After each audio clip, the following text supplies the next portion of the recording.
Main and Tail has already proved na kaya nila sumabay sa Petron Blaze. What do they have to do to get over the hump? They have to dig in and defend a lot more pa rin. I mean, kulang pa. Obviously, the score tells you, hindi, kulang pa eh.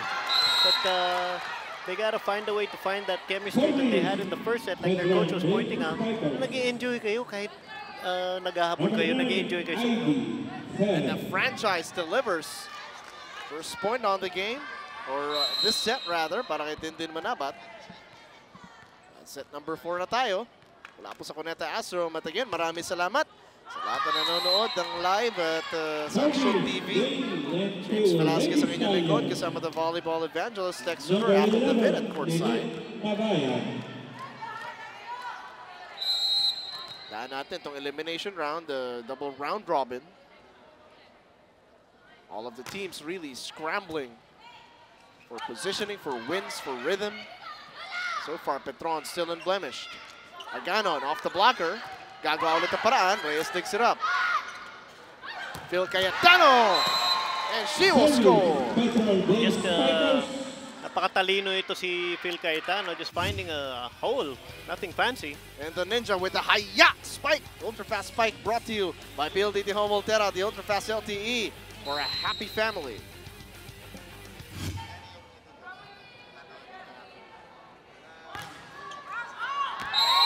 Dindin Manabat, unfortunately, commits a service error.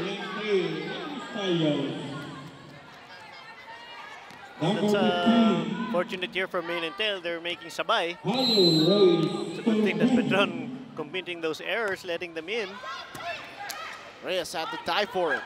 Phil Cayetano, unfortunately, sends it long. Oo. Sana tip na lang dito para kay Phil Cayetano that her hands gotta be a little bit faster, no? Na ma-curl niya yung bola. Nakita mo yung condition ni Phil ngayon, ang ganda compared to last season when she was just returning to the game. Oo. She's getting to the ball a lot quicker. Yun lang, Abby Maraño not quick enough in that sequence. Medyo late sila when they had to switch positions, no? 4 serving 2. Dito sa set number 4.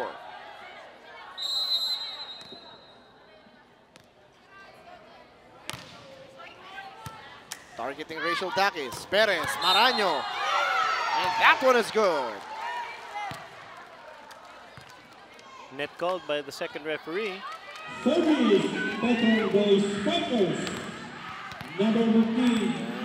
is flying. Phil can let Cayetano on deck to serve.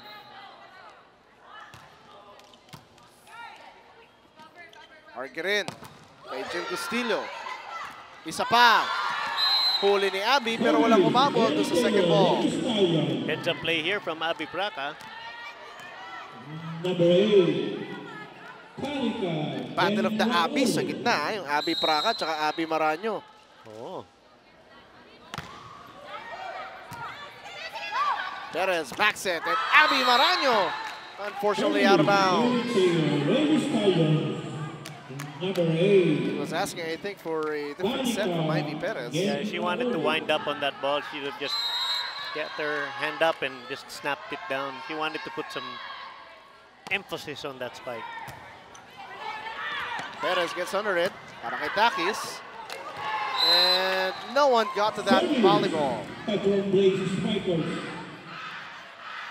This Main and Tail, just unfortunate deflections ng bola, costing them points. They gotta get their act together here. 4 serving 6. Tail receives well. Chance para sa Petron. Dakis winds it up. Left-handed shot para kay Danica Gendrauli. Manabat had to chase after it. And that one is good. Okay, let's see if that stirs up Main and Tail's defense. They're starting to pick it up, but it needs to be... Their only problem is maintaining it throughout the set because they have to keep the pressure on Petron. If you give Petron a lead, mahirap na sila habulin because of all their weapons. Praca with a chance to extend the lead, maybe. Take the lead into the first technical timeout. Dindin from the back row, and she will score. Cardinal sin here from Jen Rowley, anticipating, not reacting.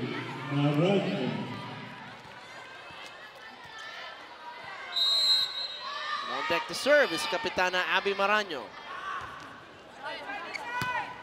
Tinarget na si Jen Rowley. Dakis with a dive. Perez dumps it over. But kept alive by Cortel. Pagkakataon para sa Petron. Manabat with a push. And she gets it a go.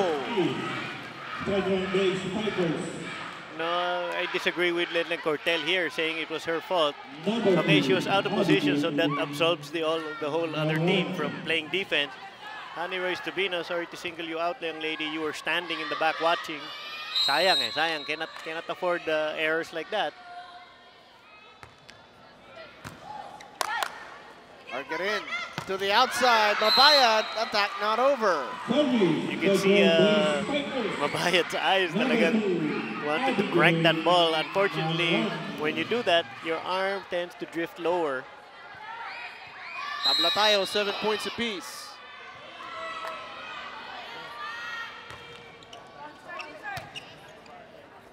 Back set para kay Jill Gustillo.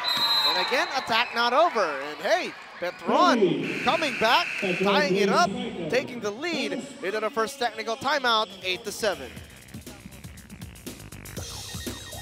Against the hard-fighting mane and tail Lady Stallions, and we take a look at this beautiful matchup. Not just, you know, because of their looks, but because of their play as well. Dakis against Praca. Oh, they're beautiful in their own right, and they make the volleyball game beautiful because of their skill level, no?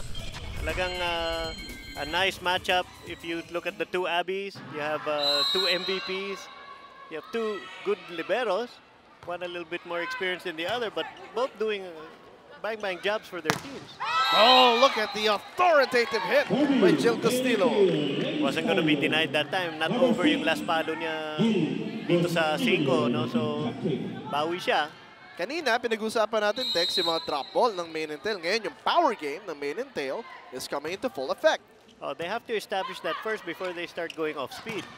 Oh, Dakis is blocked. Dobino, the throw down and the stare down. Little chuckle there. Let's see how Rachel Dakis will react. Also, kind of laughing. Single coverage went straight into Honey Royce Tubino's block. Now Tubino starting to do the other things. Para sa mane and tail. Manabat from the outside. Tubino keeps it alive. Back to Royce. The dive by Aganon. Oh, what a save here in the chance ball. Argarin. Back to Royce, who puts it down. Finds a gap in the block.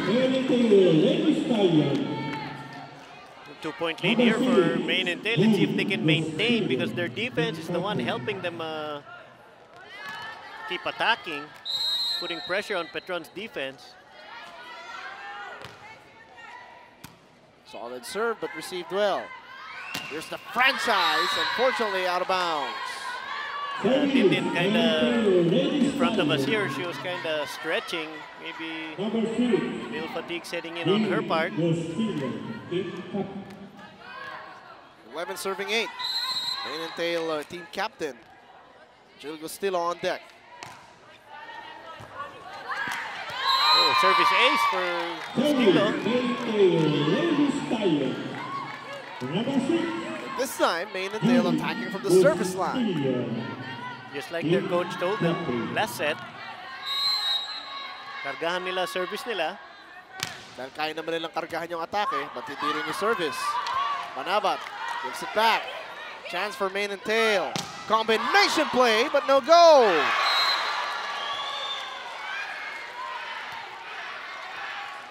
I think Argarin forgetting that she's not 5'10".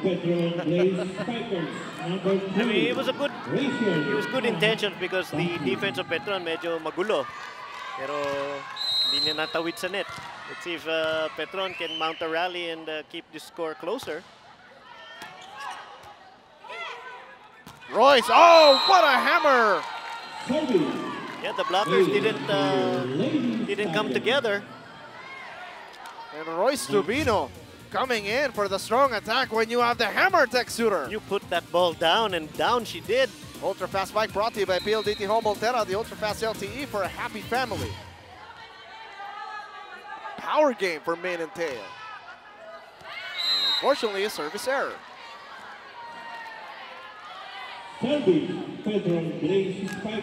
Sayang yun. You just cannot let Petron back into this game. You gotta keep them down.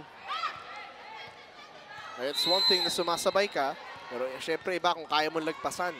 Oo, kung sasabay ka lang, huwag mo nang bigyan. No, Cortel with the dive. Here's Royce, up high, but out of bounds. Yeah, Tubino's gotta shake that off. Bawi na lang.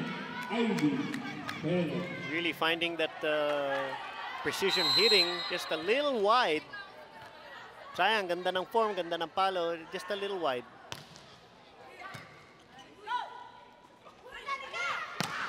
Off the blocker. Oh, a little muscle on the shots now of Main and Tail. Or we should say, Gendrali putting a little mustard on that hit. Some G-force for Danica Gendrali. They need to score on this rotation. Perez to Manabat. Excellent save para kay Argarin. To the other side, Takis with a good dig of her own. Phil Cayetano, Ninja couldn't score. Argarin to Praca, to Reyes with the dive. Excellent rally here. Gendrali with a drop ball, but Reyes all over the floor. Cayetano ulit. Denied up top. Dindin Manabat, denied up top! And that's the advantage of having an Abby Praca there na napakasipag. Never giving up on that play. Look at her. Well, actually, Tubino with the block, but thanks to Abby Praca, the block was formed. It really limited where Dindin Manabat could go. Kudos to the two blockers talagang. They were there. A lot of people enjoying this matchup, especially with Main and Tail really giving the defending Grand Prix champions some fits. But look at Dindin Manabat say, enough is enough. Yeah, with sets that high, talagang di siya abutan ng blocker. Take a look at that again. The franchise always delivers, even on weekends. Oh, this is the part of the game where the receiving core here of Main and Tail has to be in the shadow of the block. Yun lang yung mga error ng Petron Lace. Hindi sila hinayang makalayo at lamang ang Main and Tail to the second technical timeout. They are up 16-12. Bukas po yan, mapapanood nyo. Sports 5. Oh, Takis couldn't get to it, and another service ace para sa Main and Tail. Hey, Petron kind of losing focus here offensively.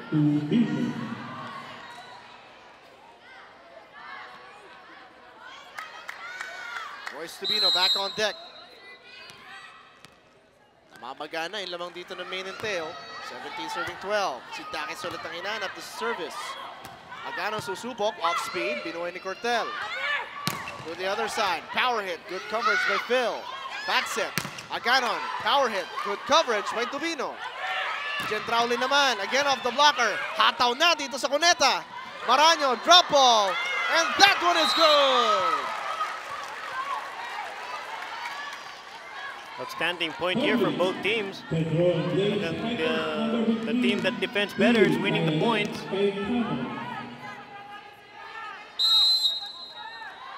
Cayetano to serve. Unfortunately, again, another error. Boy, Petron just going tit for tat. Unfortunately, after scoring such a hard point, sasayangin mo sa service error. See if Main and Tail can sustain this. Dahil lamang sila, but they have to get to the magic 22 with as big a deficit as possible. Rachel Takis denied. Susubok ulit si Rachel. Adjustment, no. Argarin. Unfortunately, attack not over. Attack error naman. Ang nangyari di sa Main and Tail. Yeah, Gustilo caught out of position. Did not post to hit. Stayed in defensive pose. Well, I hope wala pong kukurap sa mga nanonood din live, nanonood sa inyong mga tahanan like Attorney Charles Puno and his wife Cookie. Love you guys. Hope you're enjoying. And that one is good, down the middle. Look at the smile on the face of Abby Praca. Yun yung gusto ni Coach Mai Prochina, you know, a good focus, pero nag-enjoy ka pa rin, you're playing loose. Yeah, because when you tighten up, dyan dumarating yung string of errors eh. So it takes a while again to loosen up again. Ito si Abby Praca, yeah, slight form error, pero puntos pa rin, you know, it was a well-run play.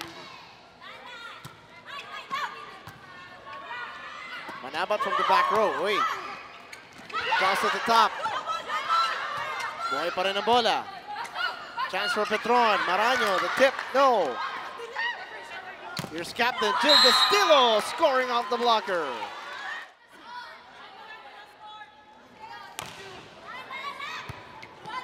Uy, sobra. The reception woes continue here for Petron. And it's a good thing they're taking the advice of the coach. Don't serve Jen Reyes. Let's send it over to Apple David. Sa tanong na kung ano pa ba ang kulang dito sa main and tail, medyo mahaba pa ang listahan ni Coach Mai Prochina. But on top of the list ay yung kakulangan sa drive and will to win regardless of the result. Ang gusto makita ni Coach na lumaro sila ng buong puso consistently. Hindi yung isang set lang at makontento na nga sila na makaisa lang. Sa dami ng pep talk na ibinigay sa kanila, sana naman daw unti-unti ma-develop yung mental toughness. Balik sa inyo. And Rachel Takis talaga pinaibabawan yung bola and puts it down. Yeah, speaking of mental toughness, Rachel Dakis is a good role model for that, no? Talagang walang quit. Tsaka very vocal on the court, and you know, it's a good thing we pointed that out because Petron's kind of quiet compared to main and tail. They're really talking. And Mabayad will score. And Argarin just running a good offense, establishing the middle. Okay, combination play being called. You know, Dindin's gonna hit out here. And that always works for the franchise. Okay, that's spiking practice here for Dindin Manabat. Even Arian Argarin was applauding Dindin Manabat. You rarely see that when the opponent actually praises your play. And Dindin Manabat politely curtsying. Argarin to the outside. And they have a great play of their own. And that's how you answer. Kasi ang palo na ganyan, kung tutusin mo, isang puntos lang yan. Your defense holds, you throw something back. And then finally, Petron cannot throw something back at you, so you win the point.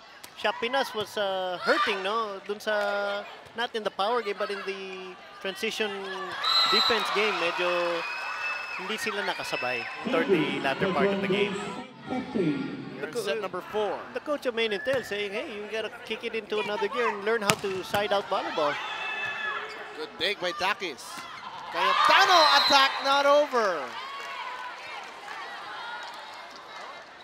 Immediately taller players being deployed here. Mina Garan and Ivy Perez. Balik sa floor para sa Petron Blaze.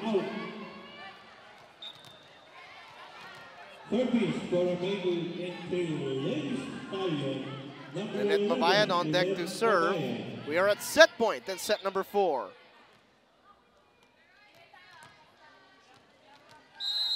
See if main and tail has one block in them or one defensive play so they can transition offense. Back set para kay Dindin Manabat. Blocked up top. Praca and Tobino protecting the net. Again and again and again. The blocking of main and tail, allowing them to extend this game. We will need set number 5 sa pagitan ng Petron Blaze at ng main and tail. Look at that. So nice. You have to see it twice. Manabat blocked up top by Royce Tubino and Abby Praca. Tag team at the net. At pupunta tayo sa set number 5